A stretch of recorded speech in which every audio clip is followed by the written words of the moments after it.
Intel just dropped a bombshell with its Q2 earnings report, and the tech world is buzzing with shockwaves that no one saw coming. This isn't just a quarterly update, it's a loud, jarring signal that the chip giant is still struggling to find its footing in a battlefield dominated by far more aggressive players like AMD and Nvidia.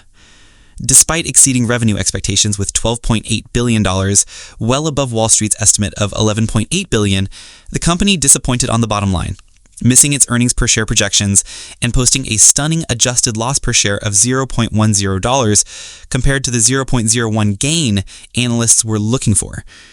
Intel cited an $800 million non-cash impairment along with accelerated depreciation charges, all tied to what it described as excess tools with no identified reuse, a brutal admission of operational inefficiency in a highly competitive market.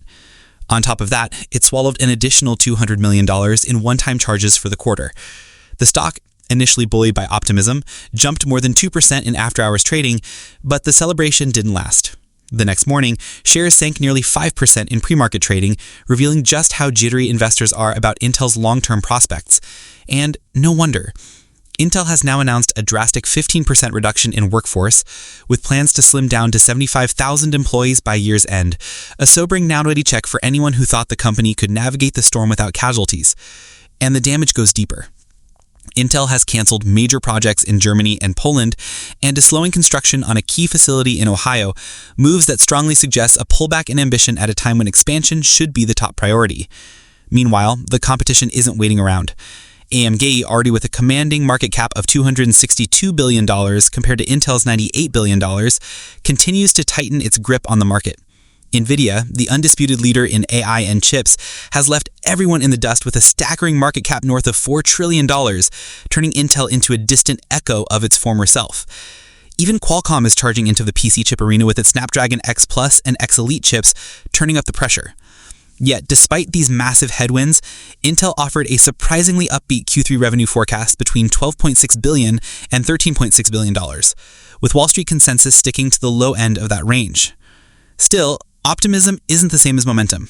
While Intel product segment, which includes core CPUs for desktops and laptops, data centers, and AI chips, pulled in a solid $11.8 billion, outperforming the expected $10.9 billion, the shadow of long-term uncertainty hangs over every gain.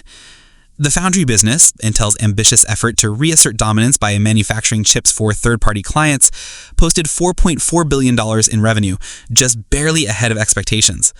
But barely ahead won't cut it when competitors are growing at breakneck speed and Intel is still scrambling to rebuild credibility. This Foundry division, long championed by former CEO Pat Gelsinger, was supposed to be a game changer, a bold play to make Intel not just a chip designer, but a manufacturing behemoth for the global tech economy. And while the company has inked high-profile deals with Microsoft and Amazon to manufacture chips using its futuristic 18A technology, there's still a cloud of uncertainty about whether this technology can be effectively commercialized for third-party clients. Though there were early rumors that Intel might pull back 18A access to external customers, current leadership insists the plan is to expand internal use first and then ramp up external offerings once operational maturity is achieved. But that sounds more like damage control than strategy. Adding to the headache is the fact that Intel's financial losses are mounting just as rivals are flexing their R&D muscles, taking market share, and setting the tone for the next decade of chip innovation. And while Intel's year-to-date stock performance shows a modest 13% gain, the 28% drop over the last 12 months speaks volumes about investor confidence. Intel's $98 billion market cap is less than half of AMD's and a microscopic fraction of Nvidia's, reinforcing just how far the company has fallen from its once untouchable throne. All this turmoil comes at a time when artificial intelligence, cloud computing, and data center expansion are exploding globally, areas Intel should be leading in, not playing catch-up.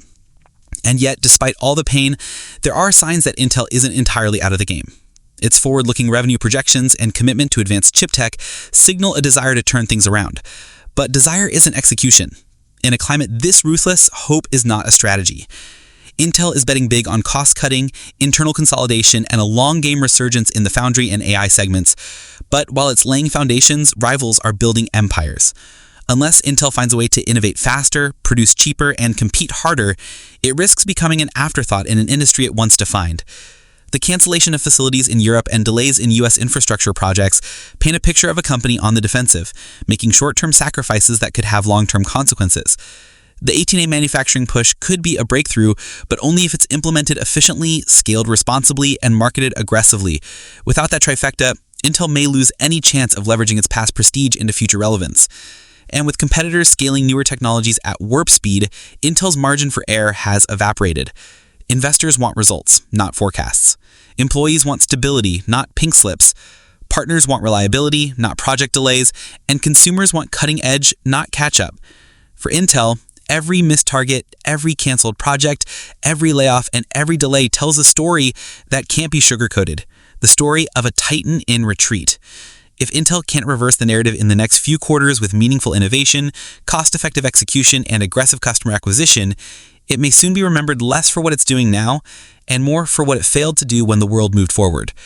The company needs to deliver, and fast. This is not just a quarterly setback. This is a crossroads, and the clock is ticking.